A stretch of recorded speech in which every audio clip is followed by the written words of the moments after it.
अलवर शहर से लगभग 40 किलोमीटर दूर और प्रसिद्ध सरिस्का राष्ट्रीय उद्यान के करीब स्थित अलवर में सबसे प्राचीन और पवित्र स्थलों में से एक है। मंदिर का नाम भरत उज्जैन का शासक के नाम पर रखा गया है। मंदिर पारंपरिक राजस्थानी शैली में विस्तृत दीर्घाओं, शिखरों और मंडपों के पुष्पों डिजाइन किए गए स्तंभों के साथ बनाया गया है।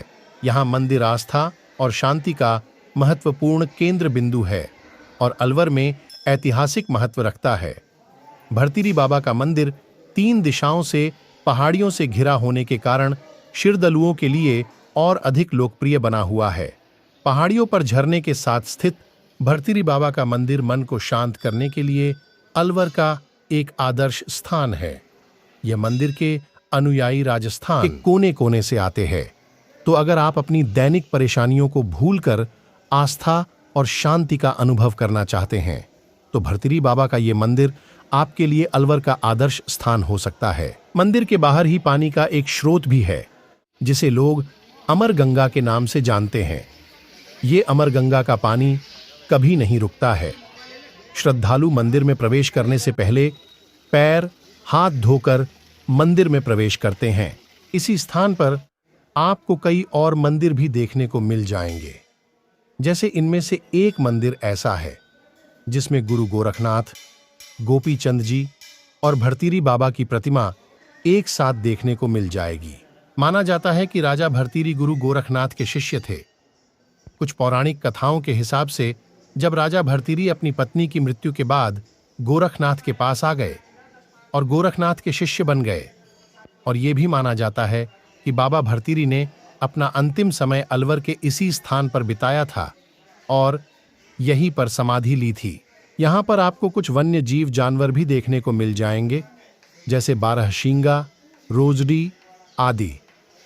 ग्रामीण वासियों का यह मानना है कि बारहशिंगा के दर्शन करना शुभ माना जाता है, क्योंकि बारहशिंगा देवों का प्रतीक माना जाता है। यहीं पर श्रद्धालुओं के स्नान करने के लिए छोटे छोटे कुंड बनाए गए हैं। पुरुषों के लिए अलग और महिलाओं के लिए अलग स्नान स्थान बनाए गए हैं। मंदिर से कुछ ही दूरी पर यहाँ का सबसे मनोरम नजारा दिखाई देगा। चारों तरफ पहाड़ और बड़े बड़े पेड़ पौधे यहाँ की खूबसूरती को 4 चांद लगा देते हैं। थोड़ा और ऊपर जाने पर आपको वो जगह दिखेगी जहाँ से अमर गंगा निकलती है। माना जाता है कि बाबा भरतिरी ने अपनी तपस्या के लिए ये स्थान तो चुन लिया था, लेकिन यहाँ पानी की कोई व्यवस्था नहीं थी। गुरु गोरखनाथ की कृपा से बाबा ने यहाँ जल की व्यवस्था की। आइए अब कुछ थोड़ा पीछे चलते हैं। पौराणिक कहानियों के अनुसार एक समय महाराजा भरतिरी ने देखा कि एक महिला ने अपने पति की चिता में कूद के अपने प्राणों को नष्ट कर दिया था। ये देख राजा भरतिरी के मन में विचार आया कि मुझे भी अपनी पत्नी की परीक्षा लेनी चाहिए। देखे तो सही मेरी पत्नी मुझसे कितना प्रेम करती है। तो राजा भरतिरी ने अपने सैनिक को ये कहकर महारानी के पास भेज दिया कि जंगल में एक जंगली जानवर ने मुझ पर हमला कर दिया और मेरी जान चली गई। जैसे ही रानी ने यह खबर सुनी, रानी के प्राण वहीं निकल गए और राजा भरतिरी को अपनी इस नादानी पर बहुत अधिक पछतावा हुआ और राजा ने इस घटना के बाद अपना सारा राजपाट छोड़ दिया और गोरखनाथ के शिष्य बन गए। पास ही में बाबा की वो प्राचीन गुफा भी है। अब तो इस गुफा वाले स्थान को काफी हद तक ठीक कर दिया है। अब आसानी से श्रद्धालु गुफा के दर्शन कर सकते हैं। माना जाता है कि बाबा घंटों तक इसी गुफा में तपस्या करते थे।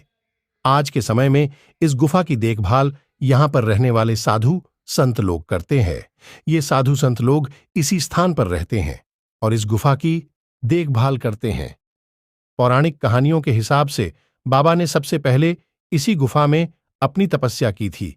वैसे तो ये गुफा आपको देखने में कुछ अलग सी लग सकती है, क्योंकि इस गुफा की बनावट और गुफाओं से भिन्न है। इस गुफा को ऊपर से नीचे की ओर बनाया गया था, या फिर समय के साथ ये गुफा जमीन में नीचे चली गई। इसी गुफा के साथ में एक और गुफा है, या तो आप इसे रास्ता भी मान सकते हैं। इस दूसरी गुफा में माता की प्रतिमा आपको दिखाई देगी। बाबा की ये गुफा मंदिर से लगभग 250 मीटर की दूरी पर है। ये गुफा बहुत छोटी है। आपको गुफा में अंदर जाने के लिए नीचे बैठकर जाना होता है और दूसरी गुफा या रास्ते से निकलना होता है। ये दूसरी गुफा बहुत ही छोटी है। इसमें जाने के लिए आपको जमीन में लेट कर जाना होता है और इसी में से बाहर निकलने का रास्ता है। इस गुफा के बाहर गोरक्षा से जुड़ी बातों पर ध्यान दिया गया है और जीवन के कुछ सूत्रों का भी वर्णन किया गया है। दोस्तों, आपको ये वीडियो कैसी लगी हमें कमेंट करके जरूर बताएं। अगर आप हमारे चैनल पर नए हैं तो चैनल को सब्सक्राइब करें और वीडियो को लाइक करें। धन्यवाद।